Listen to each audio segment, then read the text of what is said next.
What's up, people, ladies and gentlemen? It's your boy, one and only MC Sonny, and this is the 24 Hours Drive reality show happening live here in Just City, Nigeria. Alright, y'all just gotta watch out for the best housemates right here, and they're gonna give you everything that every one of you deserve to have. Alright, so don't go nowhere. This is Lester B. Housemates, once you hear your name, you come downstairs to the sitting room in blue and sit on the seat in front of the flex. Charlotte, head of house. How are you? I'm fine, thank you. Also, people want to know, if you were made the governor of your state, what would you do differently in combating corruption? You will have 5 minutes to answer your question and go straight to the point. Alright, thank you very much. Now, if I was made the governor of my state, that is Akwa Ibom State, I will try as much as possible to stop every form of corruption. Now, first, I would like us to understand what is corruption. Now, corruption is a worldwide phenomenon. Now, corruption is not something that's only in Nigeria, it's not something that's only in my state, it's found worldwide. And corruption, many people have given definitions to corruption, and one of which I have here is that, according to Live Sense and Lens 2000, corruption is an effort to secure wealth or power illegally for private gain, selfish desires. Now, there are many forms of corruption. It's not just bribery. We have different kinds of corruptions. We have money laundering, we have cheating, and the causes of corruption is what we'll be going into now. The first cause of corruption is greed. Now, when one is not content with what they have, when they are being selfish, corruption steps in, because greediness is something really bad that makes people not be satisfied with what they have, and therefore they cheat others to get what they have. Now, we live in a world where it's not about what you know again, it's about who you know. That's another level of corruption. You see many youths done with school and then they go about looking for jobs, and it's all about connection. That's another form of corruption. Now, another cause is unemployment. Now, if there were enough jobs in my state, I believe corruption, there will be absence of corruption, because people won't want to get more through illegal means.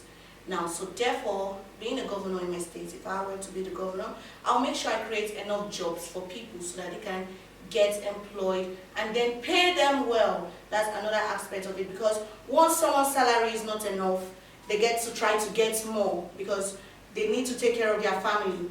Therefore, they try to dupe people, to save some money, to cheat people, and that's another form of corruption.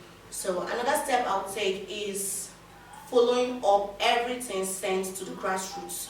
Now, there was a situation where we signed for an allowance or something like that the government was to send to people, and then it didn't get to them, but the reports were sent that everyone had already gotten it.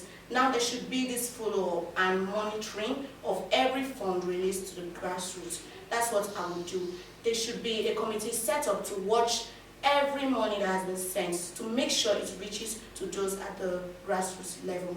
Now, we'll look at the solutions to this, creating jobs and doing all that. Thank you very much. Charlotte, Yes. you may leave the stage. How are you? I'm fine with that. Lots of people want to know, if you were made the governor of your state, what would you do differently? You have 5 minutes and your time starts now. Okay. First of all, I have followed the political development in my state and wonder what sort of policies we practice. Politics should be based on policies and ideology. The first duty of a government is to keep its citizens safe by providing adequate security to the citizens. If I were a governor, I will reduce my salary and allowance to the current entitlement to university lecturers. I will reduce the number of cars in my convoy and cut down the numbers of political appointees. All political appointees will be paid according to their entitlement in the last job. There will be a review of school curriculum by eliminating less relevant modes and introduce new ones. There will be increase of salaries of primary and secondary teachers to the level of polytechnic lecturers. Will be effected to attract the brains at the foundation levels.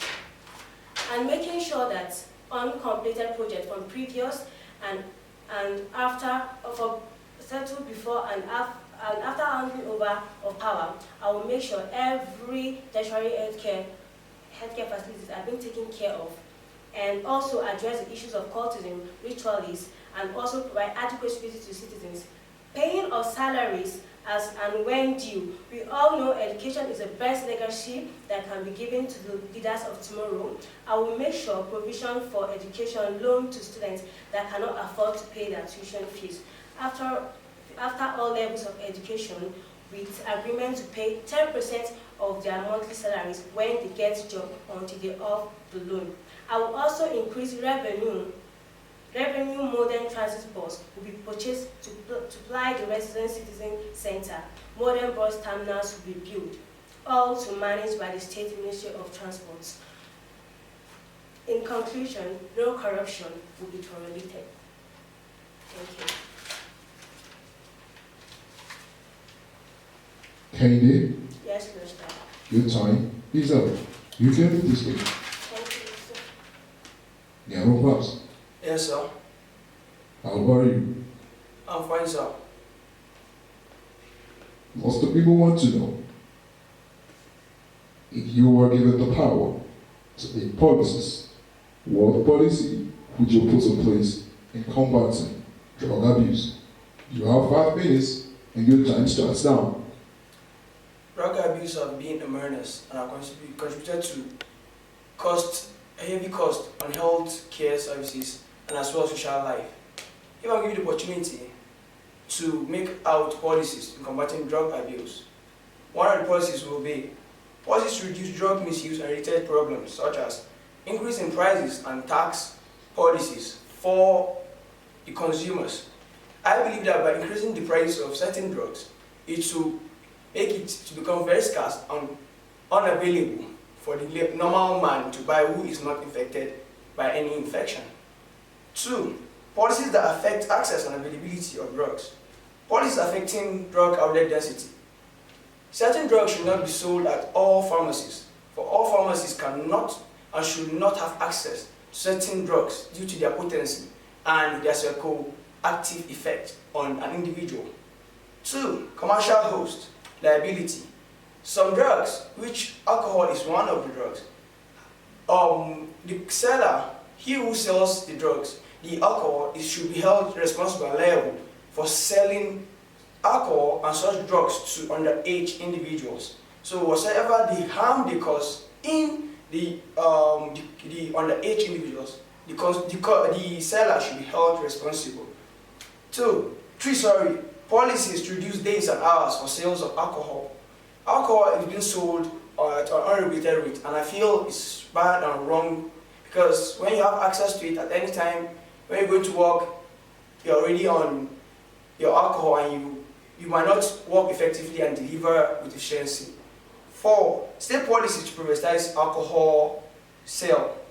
I feel if we should privatize the sales of alcohol and allow the seller to be able to place the price for his goods, I think he will want to make profit out of it rather than just helping out the citizens. So with that, it will also aid in minimizing the access in which certain class of people have to alcohol and drugs. My next policy will be to reduce underage drinking. We have in our society presently, most of us millennials, we have been faced with challenges of having young teenagers. Someone as young as 10, 11, they're already into marijuana, alcohol, tramadol, and it's very, very wrong. So I feel if we should put obstacles or checks, pardon me, it to allow the system to be able to maintain decorum and persist in the cell. The last policy which reduce substance abuse and related problems, such as even medically prescribed drugs these days, they get abused by the consumer because they feel, and the consumer or the patient, because they feel, okay, I'm not getting the required effect I would like to get from the drug. So as at that, they will want to double up the dose of their drugs to go beyond what the doctor prescribed. Or maybe the drugs has effects and it's giving them tough time rather than curing them as at the time they would like. They reduce the dose, leading to drug resistance in those drugs. And now the infection becomes rampant and cannot be controlled in society. You have no cross. Yes, sir. You can leave the stage. Please, mother. Yes, Lester. How are you? I'm fine, thank you. Mr. Bean wants to know, if you were given the power to make policies, what policy would you put in place in combating religious violence and ethnic violence? You have 5 minutes and your time starts now. Okay, thank you very much. There are so many policies created just to reduce ethnic violence in the country where there are so many multicultural groups living together. But how the country will help in order for them to live in peace and harmony is by observing multiculturalism. Multiculturalism are the characteristics of a society which has so many groups, so many cultural groups living together and mingling freely. Okay, now, I believe that reducing ethnic tension has to do with social equality, and there shall be no discrimination within job markets. Now, about the religious violence, governments should conduct background check on all religious leaders to investigate their roots and what they do and who they are in the society, and a policy of no intruding on anybody's fundamental rights, and a rule of scarce secular rule should be given. Scarce secular means it's a rule whereby you're not allowed to speak of your religion in public if it's going to intrude in anybody's fundamental rights. That is to say, if speaking about your religion in public is going to cause violence between maybe another religion, you're not allowed to speak in public. And finally, the curriculum of all religious studies should be checked properly in schools in Nigeria. Thank you very much. Miss Mother, Yes, sir. you may leave the stage. Lots of people want to know, what are the importance of social media to the ordinary man for extraordinary results? You have 5 minutes, and your time starts now. All right, thank you very much, Luster. And I will be telling you 5 importance of social media to an ordinary man to be able to provide ordinary results. Number 1 is business. See, the ordinary man needs social media to be able to better connect to his clients because most customers now have a social media presence. Number 2, relationship and family. As a result of business expansion and better result, the ordinary man can leave for a distant location to achieve results. Thereby, the only way he better connects to his family is through the help of social media.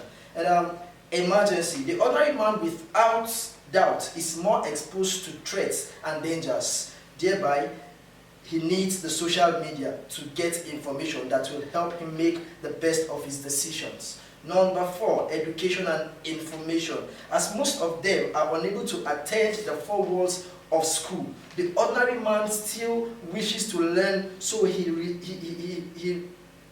resorts to the social media as the cheapest means to get informed about even to his immediate environment. Now, lastly, opportunities. The ordinary man on the street still find job vacancies, giveaways, cheap business, and etc. This will lead me to give you a summary of this question you just asked me. The importance of social media to the ordinary man cannot be overemphasized, thereby as it propels him to be able to give extraordinary results and to achieve extraordinary things that may have never been bettered. Thank you very much, Luster. Alright, so don't go nowhere. Turn into your DSTV stations, your Free TV, and Luster Beam Entertainment. You gotta subscribe to that on YouTube channel, on Facebook, on Instagram, and on Twitter. So you're gonna watch the live streaming. Alright, see y'all.